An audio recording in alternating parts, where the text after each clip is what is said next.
नमस्कार, बेबस विपक्ष देख रहे हैं आप और मैं हूं आपके साथ शिवानी रतूड़ी।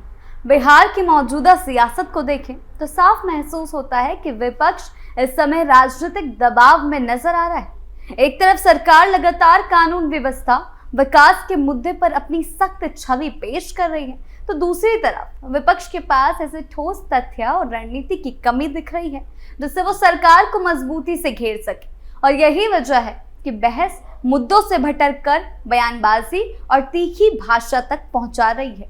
जब राजनीतिक हमला नीतियों की जगह व्यक्तिगत टिप्पणियों में बदलने लगे तो ये संकेत माना जाता है कि विपक्ष अंदरूनी तौर पर बेचैनी महसूस कर रहा है। पुरानी विरासत के आरोपों से निकलने की चुनौती, चुनावी दबाव, इन सब के बीच विपक्ष आक्रामक तो दिखाना चाहता है, लेकिन कई बार उसी रणनीति में खुद ही फंस जाता है और उलझता जाता है। आगे चर्चा करेंगे कि क्या कुछ चल रहा है, लेकिन उससे पहले एक नजर डालते हैं बिहार की टॉप हेडलाइंस पर। बिहार में एनकाउंटर को लेकर सियासत तेज, जाति के आधार पर कार्रवाई करने का विपक्ष ने लगाया आरोप। 118 नरसंहार के दावे पर विधानसभा में हंगामा, विपक्ष का वॉकआउट। जिंदा लाश बयान से भड़की सियासत, बिहार में विपक्ष की भाषा की मर्यादा पर सवाल। खबरों में सबसे पहले बात करते हैं हाल के दिन में हुए बड़े एनकाउंटर के बारे में। इसको लेकर सियासत तेज हो गई है। आरजेडी विधायक भाई वीरेंद्र ने नीतीश सरकार पर गंभीर आरोप लगाए हैं। उनका कहना है कि राज्य में पुलिस जाति के आधार पर कार्रवाई कर रही है और खास तौर पर यादव और मुस्लिम समुदाय के लोगों को निशाना बनाया जा रहा है।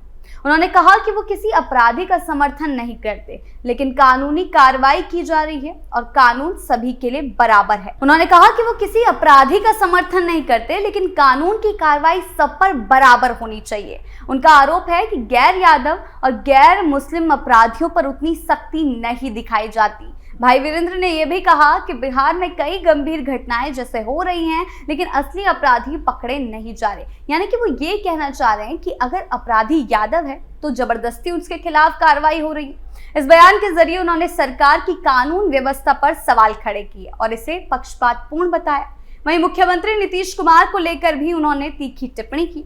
उनका कहना है कि मुख्यमंत्री अस्वस्थ हैं और उनका मानसिक संतुलन ठीक नहीं है। हालांकि उन्होंने ये भी जोड़ा कि किसी ने उन्हें पागल नहीं कहा। सत्ता पक्ष की ओर से जब ये बयान आया कि आरजेडी विधायकों का इलाज पीएमसीएच में कराया जाएगा, तो इस पर भाई वीरेंद्र ने जवाब दिया कि उनका इलाज आने वाले चुनाव में जनता कर देगी। इन बयानों के बाद बिहार की राजनीति और ज्यादा गर्मा गई। सत्ता पक्ष आरजेडी पर गैर जिम्मेदाराना बयान देने का आरोप लगा रहा है, जबकि विपक्ष सरकार पर भेदभाव और गलत नीतियों का आरोप लगा रहा है। इधर पटना के गायघाट में हुए एनकाउंटर की बात करें, जिसको लेकर ये सियासत गरमाई। पुलिस और बदमाशों के बीच मुठभेड़ हुई, जिसमें सूर्या नाम का अपराधी घायल हो गया। उस पर डकैती, अवैध हथियार और शराब तस्करी के कई आरोप गंभीर मामलों में दर्ज थे। पुलिस का कहना है कि ऐसे अपराधियों के खिलाफ सख्त कार्रवाई जरूरी है ताकि कानून का डर बना रहे। हाल के समय में कई हाफ एनकाउंटर हुए, जिससे ये मुद्दा और चर्चा में आ गया और भाई वीरेंद्र ये आरोप लगा रहे हैं कि जबरदस्ती यादवों को टारगेट किया जा रहा है, यानी कि उनको लेकर कार्रवाई और भी ज्यादा तेज की जाती है। सरकार समर्थक लोगों का मानना है कि जब तक अपराधी बार बार अपराध करते हैं, कानून से नहीं डरते, तब ऐसी कार्रवाई उन्हें सबक सिखाने के लिए जरूरी हो जाती है, क्योंकि इस अपराधी पर भी 20 से कई ज्यादा मुकदमे दर्ज थे। लेकिन विपक्ष का कहना है कि एनकाउंटर की आड़ में किसी खास वर्ग को निशाना नहीं बनाया जाना चाहिए और ऐसा हो भी नहीं रहा है, लेकिन फिर भी विपक्ष तो आरोप लगाएगा ही। उनका तर्क है कि कानून का राज तभी माना जाएगा जब कार्रवाई निष्पक्ष और पारदर्शी हो। हालांकि सरकार बार बार ये साफ कर चुकी है, जब भी पुलिस पर गोली चलाने की कोशिश अपराधी करता है तभी एनकाउंटर की कार्रवाई की जाती है। इस पूरे मामले में दोनों पक्ष अपनी अपनी रणनीति के तहत बयानबाजी कर रहे हैं। विपक्ष सरकार को घेरने में जुटा है तो सरकार अपराध के खिलाफ अपनी सख्त छवि दिखाने से पीछे नहीं हटेगी। उनका साफ कहना है, इन बयानों और आरोप प्रत्यारोपों के कारण बिहार की राजनीति में तनाव पूरी तरह से बढ़ गया। ये मुद्दा सिर्फ एक एनकाउंटर तक सीमित नहीं है, बल्कि कानून व्यवस्था, पुलिस की कार्यप्रणाली और राजनीति के आपसी टकराव का बड़ा सवाल बन गया है।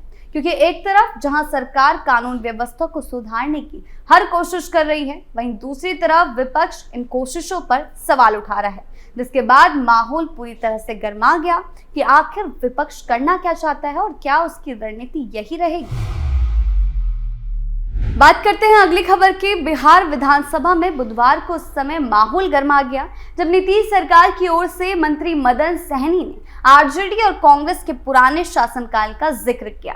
उन्होंने दावा किया कि उस समय बिहार में 118 नरसंहार हुए थे। जैसे ही ये बात सदन में कही गई, विपक्ष ने इसका कड़ा विरोध किया। उनका कहना था कि पुरानी घटनाओं को बार बार उठाकर वर्तमान मुद्दों से ध्यान भटकाया जा रहा है। इसी बात पर सदन में शोर शराबा बढ़ गया और अंत में विपक्ष ने वॉकआउट कर दिया। इस पूरे घटनाक्रम ने विधानसभा की कार्यवाही को काफी देर तक प्रभावित किया। दरअसल बिहार की राजनीति में जंगलराज शब्द लंबे समय से बहस का विषय रहा। एनडीए और जेडीयू अक्सर आरजेडी के शासनकाल को इसी शब्द से जोड़कर आलोचना करते रहे हैं। उनका आरोप है कि उस समय कानून व्यवस्था की स्थिति खराब थी और अपराध की घटनाएं ज्यादा होती थी। वहीं आरजेडी और कांग्रेस इन आरोपों को राजनीतिक बयानबाजी बताते हैं। उनका साफ कहना है कि वर्तमान सरकार अपनी कमियों से ध्यान हटाने के लिए पुरानी बातों को दोहराती है। इस तरह दोनों पक्ष एक दूसरे पर आरोप लगाते रहे, जिससे राजनीतिक माहौल और भी ज्यादा गर्म हो गया। विपक्ष के नेता तेजस्वी यादव लगातार सरकार को बेरोजगारी, महंगाई, कानून व्यवस्था जैसे मुद्दों पर घेरने की कोशिश तो करते हैं, लेकिन खुद ही बाद में उस मुद्दे पर फंस जाते हैं। जब भी पुराने शासनकाल की बात उठती है तो वो बहस का रुख बदल जाता है। इससे राजनीतिक चर्चा वर्तमान मुद्दों से हटकर अतीत की घटनाओं पर आती है। चुप्पी साधनी पड़ जाती है विपक्ष को। यही कारण है कि कई बार वो सत्ताधारी दल इस रणनीति का इस्तेमाल अपनी स्थिति मजबूत करने के लिए करता है। इस पूरे घटनाक्रम से साफ है कि बिहार की राजनीति अभी भी अतीत और वर्तमान के बीच उलझी हुई है। ना तो अतीत में कुछ सही हुआ और अब जब सही करने की कोशिश की जा रही है तो विपक्ष सवाल उठा रहा है। सरकार पुराने मामलों को याद दिलाकर विपक्ष पर दबाव बनाना चाहती है, तो एक तरफ विपक्ष सरकार पर सवाल उठा रहा है, दूसरी तरफ खुद ही अपनी रणनीति के कारण घिरता जा रहा है, क्योंकि उनका जंगल राज उनका पीछा नहीं छोड़ने वाला। और इसी कारण अब पूरी तरह से प्रदेश का माहौल गरमाया हुआ है, क्योंकि तेजस्वी कोशिश तो करते हैं सरकार को घेरने की, लेकिन खुद भी उसमें फंस जाते हैं। बात करते हैं अगली खबर की। बिहार की राजनीति में भाषा का स्तर जिस तरह गिरता जा रहा है, वो लोकतंत्र के लिए चिंता की बात है। किसी भी लोकतांत्रिक व्यवस्था में विपक्ष की भूमिका बहुत अहम होती है। विपक्ष सरकार की नीतियों पर सवाल उठाता है, जो लोकतांत्रिक है, कमियों को सामने लाता है, जनता की आवाज बनता है और ये होना भी चाहिए। लेकिन जब आलोचना की जगह अपमानजनक शब्दों का इस्तेमाल होने लगे तो मुद्दे पीछे छूट जाते हैं और बहस का स्तर गिर जाता है। मुख्यमंत्री के लिए जिंदा लाश जैसे शब्दों का प्रयोग करना राजनीतिक असहमति नहीं, व्यक्तिगत हमला माना जाएगा। इससे राजनीतिक माहौल और अधिक जहरीला होता है।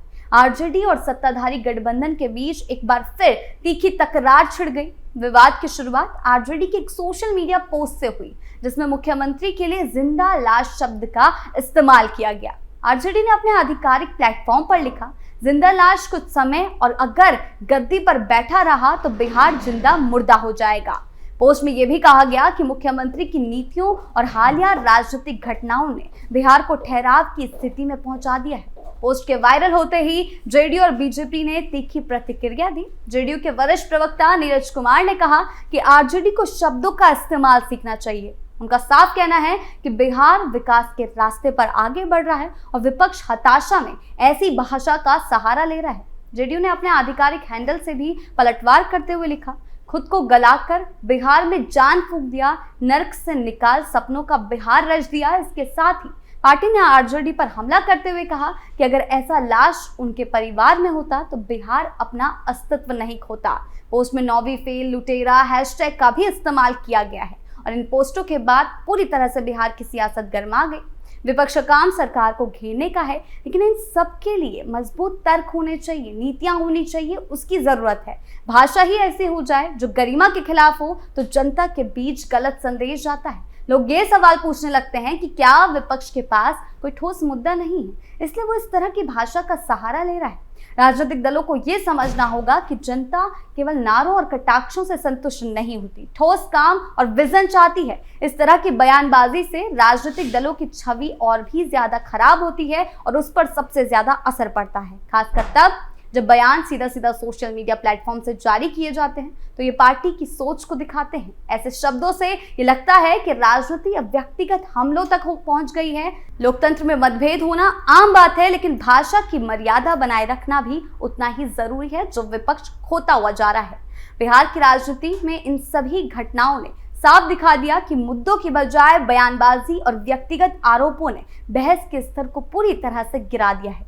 एनकाउंटर, पुराने शासनकाल के आरोप और अपमानजनक शब्द ने सरकार और विपक्ष के बीच टकराव को और बढ़ा दिया।